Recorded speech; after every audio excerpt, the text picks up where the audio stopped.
Hello friends, मैं Mohini beauty salon and academy YouTube channel पर आपका हार्दिक स्वागत करती हूँ। आशा करती हूँ आप सब ठीक होंगे, स्वस्थ होंगे।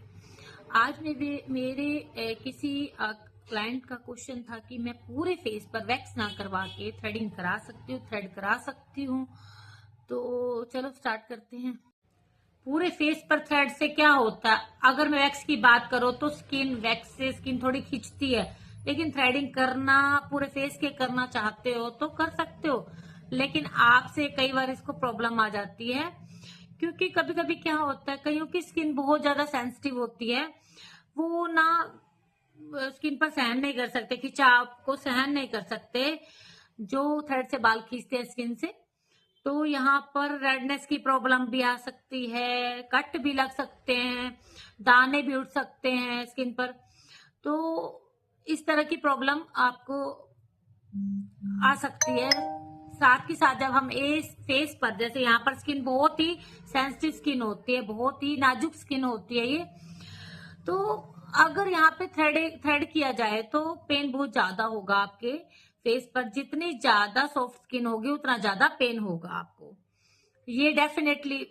जैसे स्टार्टिंग से हम थ्रेडिंग कराते हैं तो हमें पेन होता है, बाद में हमें हैबिट हो जाती है, इतना तो पेन होना ही है। तो यहाँ पे भी ऐसा ही होता है, एक बार स्किन पर हमें पेन होता है, क्योंकि यहाँ स्किन बहुत सॉफ्ट होती है। सॉफ्ट होने की वजह से हेयर है जो खिंचता है, वो ज्यादा खिंचता है, क्योंकि यहाँ चीज हमारी सॉफ्ट होती है, ये हो सकता है। रही बात की इसकी, इस वजह से मैं कई बार एपिलेटर की रेकमेंड करती हूँ कि सभी को कहते हैं एपिलेटर का यूज करो, जिससे पेन लेस होता है, कोई भी फेस पर कट नहीं लगता, तो क्लियर कर सकते हो उसे स्किन बिना स्ट्रेचिंग के, बिना किसी पेन के आप बाल निकाल सकते हैं। तो कुछ पर्सन होते हैं जिनकी फेस पर बहुत ज्यादा ही हेयर होते हैं, वो सच में होते हैं। अब ये नहीं कि मेरे फेस पर हेयर नहीं है तो किसी के हेयर फेस पर नहीं हो सकता, ऐसा तो नहीं होगा ना। किसी की स्किन पर रियल में यहाँ पर भी होते हैं, यहाँ पर भी बहुत ज्यादा होता है, तो वैक्स से उनसे प्रॉब्लम हो सकती है। अगर आप रेगुलर थ्रेडिंग करा रहे हो तो यहाँ पर तो ठीक होता है, यहाँ पे भी ठीक होता है, लेकिन इस हेयर में बहुत ज्यादा पेन होता है, यहाँ दाने भी उठ सकते हैं। तो थ्रेड से वो निकलवाते हैं, लेकिन उससे प्रॉब्लम नहीं होता, इस एरिया के लिए कोई प्रॉब्लम नहीं होता। लेकिन हम सॉफ्ट स्किन के लिए बात कर रहे हैं, तो यहाँ पर बहुत ज्यादा आंख के पास का एरिया होता है, इस एरिया की बात होती है, तो ये ज्यादा सेंसिटिव स्किन होती है, तो इससे स्किन पर बहुत ज्यादा प्रॉब्लम हो सकती है। कभी थ्रेडिंग रेकमेंड नहीं करूंगी, आप इधर वैक्स करा सकते हो। वैक्स नहीं अगर नहीं करा पा रहे तो एपिलेटर का यूज कर। मैं आपको एपिलेटर का ही यूज करने के लिए बोलूंगी। तो बहुत कम पर्सन होते हैं यहाँ पे बाल आते हैं, लेकिन आते हैं, बहुत पर्सन के आते भी हैं। तो जब भी आते हैं, अगर आप फेस का थ्रेड करवाना चाहें तो ये चीज को अवॉइड करें, ना ही कराएं। पहले तो आप अवॉइड ही करिए इस चीज को। अगर फिर भी होता है, ऐसा कुछ होता है कि आपको थ्रेड ही कराना है, तो आप इसको स्ट्रेच करें, अच्छे से स्ट्रेच करें, ताकि रेडनेस और दाने की प्रॉब्लम कम ही हो आपको।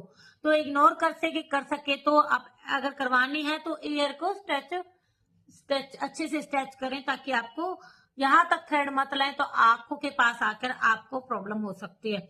इस चीज का बिल्कुल ध्यान रखें। वैक्स की या ज्यादा कम से कम यूज करें आंखों के पास। अगर करना चाहते हैं तो एपिलेटर का यूज कर सकते हैं। मेरे को किसी ने और पूछा था कि मैं ब्राइडल हूँ, क्या मुझे फेस पर वैक्स करानी चाहिए? अगर ब्राइडल हो तो एक दो बार कुछ नहीं होता है, बाल बढ़ते नहीं है, बाल को ग्रोथ ज्यादा नहीं होती।